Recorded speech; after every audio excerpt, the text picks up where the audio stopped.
benar Kiai Imad. Apa alasan saya menentang dia? Coba antum pikir. Apa alasan kita menentang orang yang benar? Gak ada alasan. Nah, maka oleh sebab itu, saya dulu pernah sampaikan ketika pertama kali itu ketika di Gus Fuad Pleret. Saya sampai menyatakan siapa saja orang yang meneliti nasab Bani Ba'alawi dengan penuh kejujuran, ya, penuh jujur, yang hak-hak, yang batil-batil, pasti ketemu nasab Ba'alawi palsu. Gak ada datanya, gak ada. Ntar saya jelasin. Alwi, Amul Pakih bisa terbang 70 kali ke langit jumpa sama Tuhan. Orang pakai buruk loh. Nabi aja sekali seumur hidup pakai buruk. Dia mah kagak pakai apa-apa, cuy. Begitu kan? Kesaktian dia sama Nabi. Gue bingung. Sekali itu mampunya, ya nggak? Ilok kagak ada karangannya. Siapa ulama yang pada tingkat derajat martabat tinggi, yang syuhroh, hebat, Syekh Abdul Qadir Jailani, ada tulisannya. Banyak karyanya. Ya nggak? Ngapa dia kagak ada? Gue bingung. Ini orangnya ada nggak sih sebenarnya? Ulama yang ada di zamannya boleh cek. Imam Nawawi, Imam Rafi'i, ya, tidak pernah tahu nama Amul Pakih Muqaddam. Iya. Gue bingung. Seringkali di dalam kitab karangan Imam An-Nawawi, qala, misalkan ulama sebutin sama dia. Yeah. Ya kan? Kalau di Yana qala Al-Auza'i. Yeah. Disebutin, ya enggak?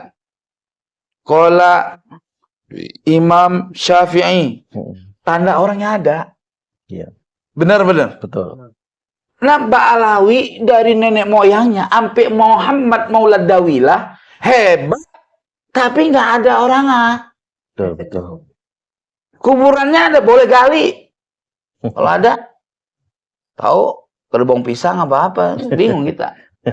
Hampir sakit kepala kita hari ini. Gue mah dimusuhin, gue mah nggak masalah. Bila mana nih Tuan Syekh Hasyim Asy'ari masih hidup, sungguh Tuan Syekh Hasyim Asy'ari mengatakan Ba'alawi batal, Kiai Imad benar. Ya. Gus Limtu akan untuk sesama inspirasi kreatif. Assalamualaikum warahmatullahi wabarakatuh.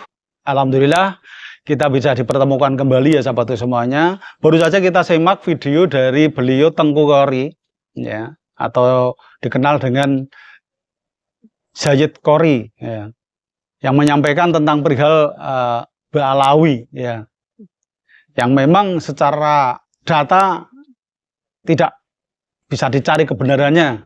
Jadi mereka para kabib-kabib itu memang benar-benar bukan cucu Rasulullah SAW. Jadi bagaimanapun alasannya kalau mereka tetap ngeyel, ya, mempertahankan kalau mereka itu merasa cucu Rasulullah SAW, itu akan sia-sia saja dan tidak mungkin itu loh. Jadi apa yang dilakukan oleh Kiai Imad, ya, Kiai Imad dalam tesisnya itu memang benar.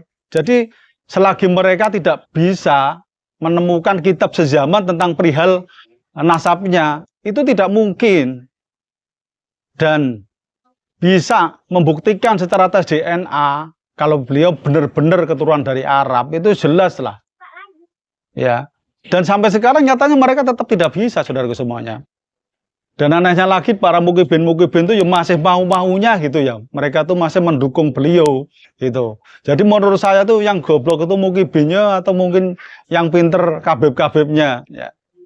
Karena mereka tuh sebenarnya dibodohi, mereka tuh semua dibohongi, tapi mereka masih tetap mempertahankan untuk mencintai dan mau menghormati. Ya ini lucunya di situ. Dan saya buat konten seperti ini, ada salah satu netizen yang memang itu menurut saya adalah mukibin ya. Itu ngomong, ini konten adu domba ini, bilang seperti itu. Jadi siapa ketawa, adu dombanya di mana, guys? Ya. Memang ada domba yang mau diadu. Ya. Saya tuh mencerdaskan ini loh, bukan saya tuh mengadu, bukan. Jadi pikirlah ya, pikirlah secara nalar, pikirlah secara jeli bahwa apa yang dilakukan para kabib-kabib itu semuanya itu justru malah menjajah kita. Kalau memang mereka tuh berilmu, nggak masalah, tapi nggak usah mengaku-ngaku gitulah, ya. Jadi kita hormati, kita hargai itu karena keilmuannya, karena kengalimannya, itu loh. Jadi kalau seperti ini kan bagaimana coba? Seperti kemarin saya pernah menyimak tentang statement daripada pesantren Tebu Ireng, Jombang ya. Yang mana menyampaikan bahwa sana tidak ikut campur permasalahan nasab. Ya. Ini juga lucu sekali menurut saya. Dan yang disampaikan sana itu permasalahan sejarah NU, sejarah Nahdlatul Ulama. Ya, yang diklaim oleh para habib-habib. Jadi pendiri NU itu bukan Kiai Hasyim Asy'ari tapi dari 5 habib. Nah, itu seperti itu.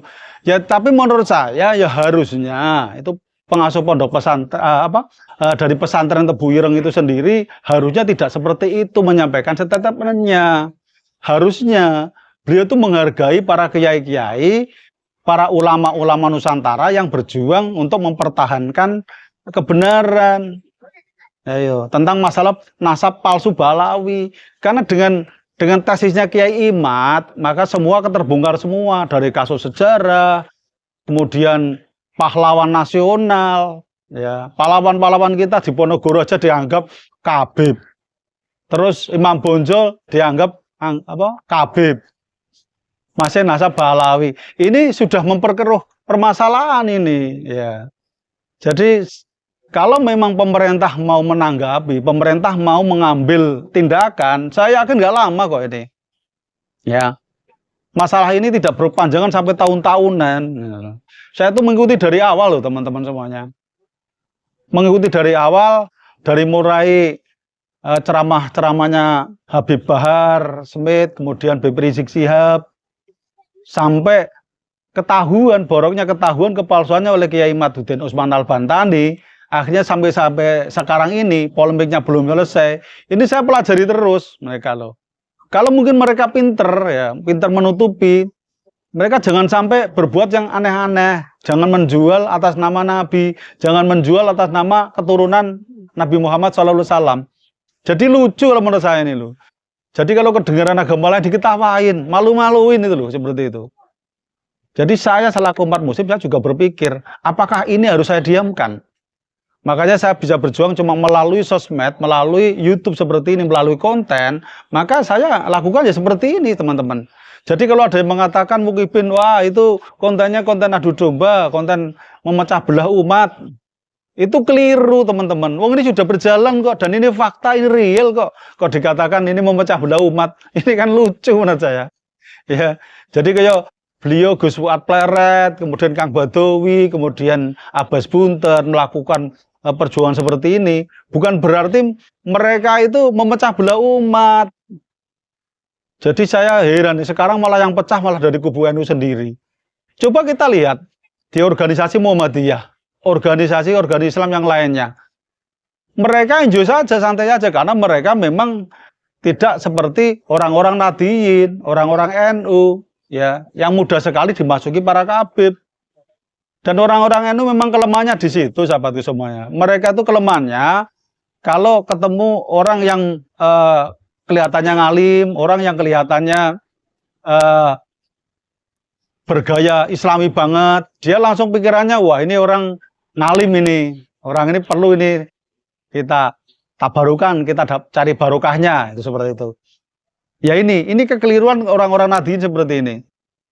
Jadi kayak Tengku Qori menyampaikan dalam statementnya, ya, itu juga ada benarnya. Tapi saya kadang heran sama beliaunya itu. Kadang ya normal, kadang waras, kadang ya menceng gitu loh. Ya enggak tahu. Karena memang awal-awalnya memang orang yang pertama kali nentang Kiai Maduddin Usman Al-Bantani ya ini Tengku Qori. Jadi begitu dia bertemu dengan Kiai Imad, dia mempelajari tentang tesis Kiai Imad, tentang keberadaan nasab Balawi di Indonesia ini, kemudian dia meneliti juga ikutan, ternyata bener ya, masa terpaut sampai 500 tahunan lebih kok nasabnya yang terputus itu nyambung kembali, muncul dengan ini Balawi ini, ya. pakai Mokodam bisa terbang, ya bisa Isra Mi'raj 1 hari 70 kali. Itu kan nggak nalar temanku. Itu nggak masuk akal. Jadi cerita-cerita khurafat yang memang dibuat oleh mereka-mereka untuk supaya mereka merasa punya ilmu. Mereka ingin dihormati dan dihargai. Ya itu yang tadi disampaikan. Jadi itulah zamanku semuanya. Kita sekarang harus berpikir yang cerdas dan berpikir yang waras. Yang mana semua ini harus kita pelajari secara benar. Tidak kita cuma ikut-ikutan, kemudian kita terpancing oleh mereka, akhirnya kita menjadi bermusuhan sesama umat Islam. Ya. Jadi semua umat Islam itu saudara loh temanku. Tapi kita tuh dijajah secara halus, kita tidak tahu. Dan kita tidak berpikir secara realita. Jadi seolah-olah mereka-mereka yang mengaku cucu Rasulullah itu masuk di Indonesia, kemudian mengobok-obok, membuat peraturan, buat dalil sendiri, dan kita terpengaruh. Ini loh. Jadi kita tuh sebagai umat Islam yang memang punya pemikiran yang cerdas, kita sendiri itu harus istilahnya introspeksi lah. Jangan sampai kita ini mudah dipecah belah.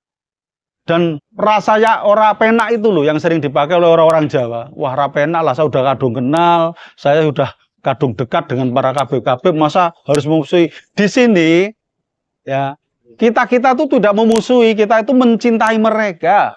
Ya.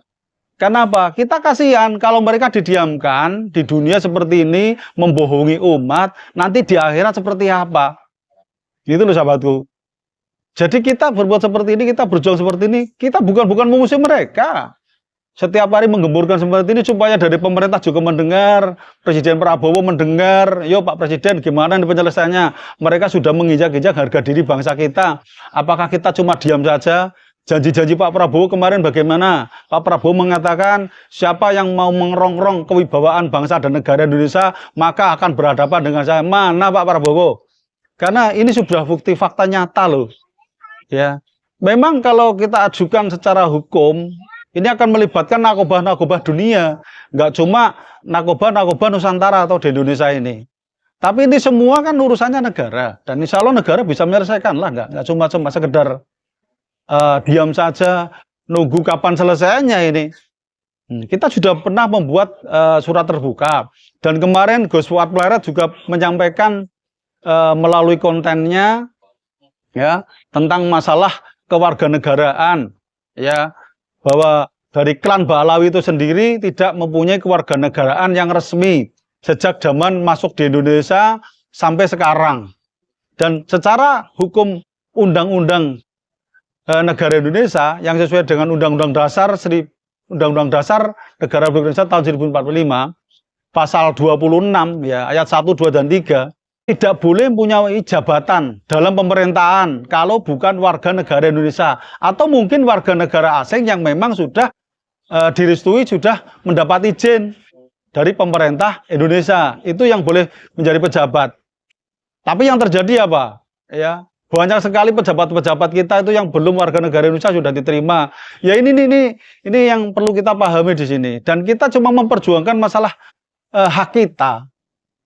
Gitu loh. Semoga teman-teman dari seperjuangan, dari para kiai-kiai, para ngalim, para ulama semuanya, saya support saja. Semoga nanti kita akan menghadapi hal yang memang sampai titik terang untuk memberikan penerangan supaya mereka semua paham para nasab-nasab Ba'alawi dan mau menyadari. Insya Allah kita baik-baik saja kok. Ya. Kemudian Gus Idam dan kemudian beliau Gus Kausar, Gus Baha. Mereka tuh memang istilahnya punya perasaan Jawonya yang tinggi. Jadi perasaan yang tinggi mereka tidak bisa sampai hati melukai perasaan orang lain. Apalagi melukai para kabib-kabib yang menurut Gus Baha itu sudah banyak perjuangannya ya di Indonesia. Karena Gus Baha bersikeras kekang kalau kitab Salam Taufik itu buatan Ba'alawi ya. Ya nanti kita kaji lagi ya supaya paham betul Salam Taufik itu memang buatan Ba'alawi asli atau memang Ba'alawi yang nyontek ya. Itu saja sahabatku semuanya. Semoga perjuangan kita tidak sampai di sini, sampai titik terang, sampai berhasil. Kita tetap akan perjuangkan. Yang penting saya selalu minta dukungan dari teman-teman semuanya, dari para netizen semua yang menonton di channelnya Gus Intip. Tetap semangat karena perjuangan kita tidak sampai di sini. Mungkin dari saya banyak kata-kata yang kurang berkenan, mohon dimaafkan ya. Karena saya manusia biasa, tempatnya salah dan dosa. Hanya Allah Subhanahu Wa Taala tempat kebenaran yang hakiki. Dari saya cukup sekian. Wabillahi taufiq wal hidayah. Wassalamualaikum warahmatullahi wabarakatuh. Rahayu, rahayu, rahayu. Gus Rindu, gerakan untuk sesama, inspirasi kreatif.